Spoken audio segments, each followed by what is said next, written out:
Pa masa mbrojtëse dhe në një tjetër seancë publike, ka nisur të hënën dëshminë Dejan Jeftić në gjykimin ndaj Thaçit dhe të tjerëve.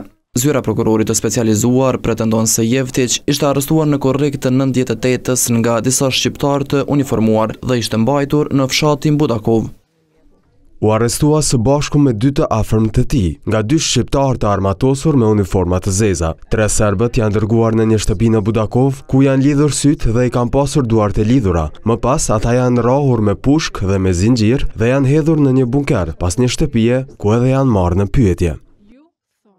Jeftić para trupit gjykues ka përmendur 2 emra, të cilët pretendon se arrestuan 2 dekada më parë. Gjatë dëshmisë së tij në Hag, dëshmitari Jeftić tha se gjatë kohës sa kanë qenë të ndaluar e kanë menduar që ta ratisen, mirë po kjo sipas tij ka qenë e pamundur.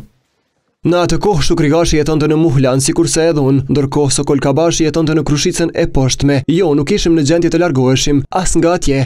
Kam deklaruar se pas keqtrajtimit dhe rrahjeve, ne po përpiqeshim të kuptonim se si mund të aratiseshim përmes Oxhakut, por Tahir Kokollari, që ishte i ndaluar me ne, na tha se ishte e pamundur që të aratiseshim për shkak se snajperët ishin të vendosur në shtëpin përballë.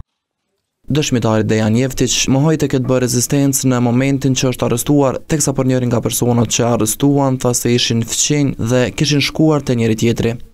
Jo, në asnjë qast nuk kemi rezistuar, unë thjesht e pyeta komshiun tim Shukri Gashin se çfarë po ndodh. Në atë moment ai më tha se nuk ishte në gjendje të përgjigjej këtyre pyetjeve, pasi ishte komandanti ai që do të vendoste se çfarë të bëhej me ne, nëse do të na mbanin të ndaluar apo do të na ndalonin. Paraprakisht të hënën e ka vazhduar dëshminë zyrtarja e OSBE-s Sandra Mitchell, e cila dëshmoi edhe javën e kaluar. Ajo në këtë seancë u përball me pyetje të shtesë nga mbrojtja e Thaçit. Jeftić është dëshmitari i 39, teksa procesi gjyqësor ndaj Thaçit dhe të tjerëve do të vazhdojë edhe të martën.